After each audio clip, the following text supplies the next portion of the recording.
I think I can guarantee you this, that this update that we're taking a look at here in today's video is not the update that you thought you would be seeing. Who in their right mind would have expected to see Juraj Slafkovsky on a boat going out there at the Bratislava Olympic Festival? And the crazy part is, he ended up getting into a race with former Slovak triathlete Richard Varga, where you can see in the picture here, Slafkovsky ended up falling into the water.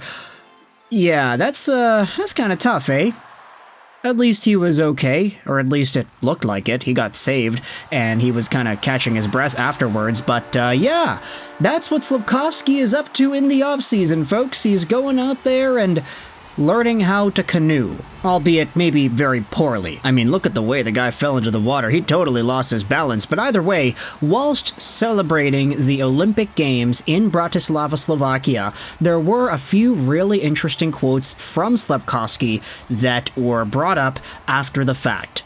This was all recapped by Thomas Prokop on Twitter, who went out there and tweeted out a few pictures of Slafkovsky in the canoeing exhibition, and you can see him in the water there getting stopped up by the safety guy. But we're going to go out there and read these tweets from Thomas Prokop. It goes over some interesting Slafkovsky stuff, starting out with the canoeing experience. He said here that it was nice, but I underestimated it, and it ended up with me getting soaked. But it was a change of pace. It was challenging to balance, and you gain respect for canoeists, seeing how they control it, especially in wild water. You start off and the water carries you to the other side. It's not easy at all. It's a difficult sport. And you know what? I think that's a pretty relatable thing to talk about at this point of the year, right? I mean, I think some of y'all might have seen it. I was posting about it on Twitter, but I was actually at the lake with my friends on Saturday, and we went for a little swim in the lake there. Man, currents. They really are an entire new ball game when it comes to just learning how to move in the water. Once that current comes and you're moving like 2 meters a second to the opposite way that you're swimming, it gets really tough and tiring quickly. I can't imagine what it's like on a canoe where it's like, yeah, the momentum is pulling the entire boat backwards. But either way, he talks about the canoeing experience. He got soaked. Good for him for being a good sport about it. There also are some extra comments here on the Olympics, which is of course the entire reason this event was even held in Bratislava. The Olympics are on all day at home. I definitely watch and root for all of our athletes. I like that there are so many different sports. Yesterday, for example, I watched fencing. I tune into sports that I normally wouldn't watch if it weren't for the Olympics. I've also watched rugby. I've said it before, if I didn't play hockey, I'd be interested in shot put. Huh, you know, shot put? That's really difficult, to be honest. Maybe I was just weak as a child growing up, but like, chucking the balls pretty far. Slafkovsky seems like the kind of guy who'd be able to do that, to be honest. He's a big dude, heavy dude, probably has some weight behind those throws. Either way, let's go out there and talk about some of the other comments here by Slaf. This is about practicing for the next season. I go swimming, I enjoy playing football, golf, and sometimes I shoot some hoops. 4 years ago, I tried 2 MMA training sessions. That's all. I don't include similar things in my preparation. I believe it's in me even without that. I'm already in full training. Every day I go to the gym and I go on the ice 2 to 4 times a week. It's all according to schedule. I probably won't travel to Canada until the September camp, and that's what we've agreed on with the team's management. So it seems like there is a very distinct training plan for the offseason that Slafkovsky is following from the Montreal Canadiens themselves. He is getting onto the ice, he's getting in the gym, and he's probably going to show up in September to Montreal as an entirely new man.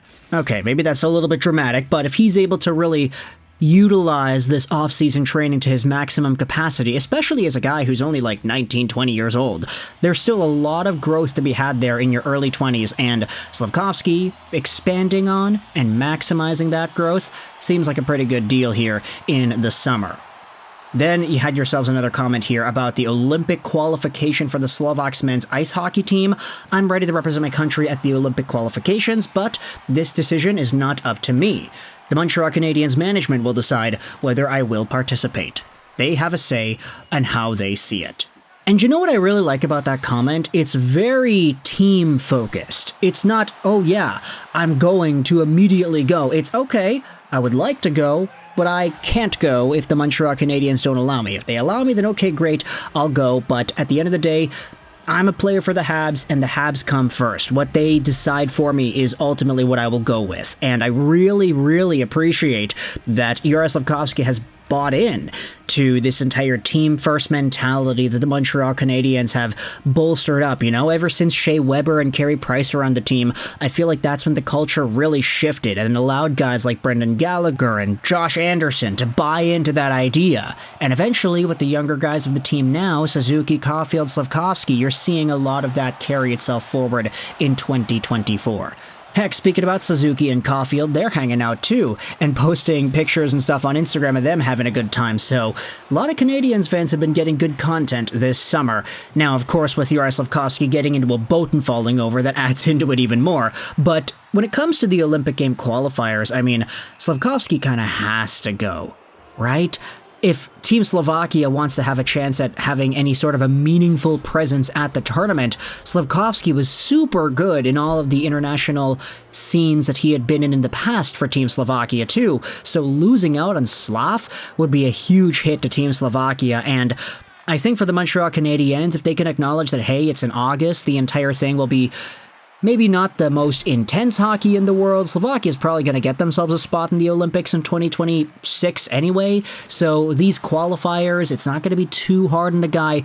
Maybe they could just let him go. Maybe they'll be okay with it. But even if they don't, it seems like Juraj himself would be totally fine with that decision, which is great to see him put the team first in any sort of decision-making. Now, at the end of this entire thread by Thomas Prokop, Slafkovsky talks about the new contract that he had signed.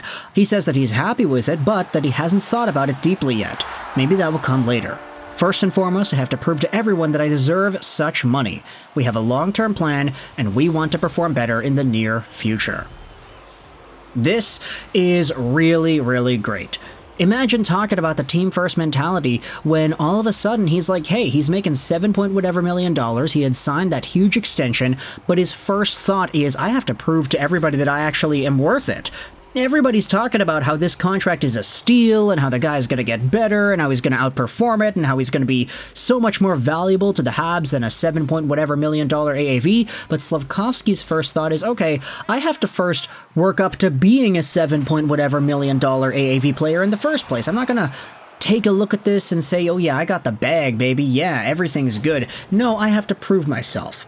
And I think that mentality is so important here for Juraj because it puts him in a position to always want to improve, always want to get better. We had seen this with his training regimen in the summer and how he wants to continuously get into the gym. He's going onto the ice multiple times a week and he's doing all the things he needs to do in order to say to everybody, yeah, this contract that I had signed, I'm worth it.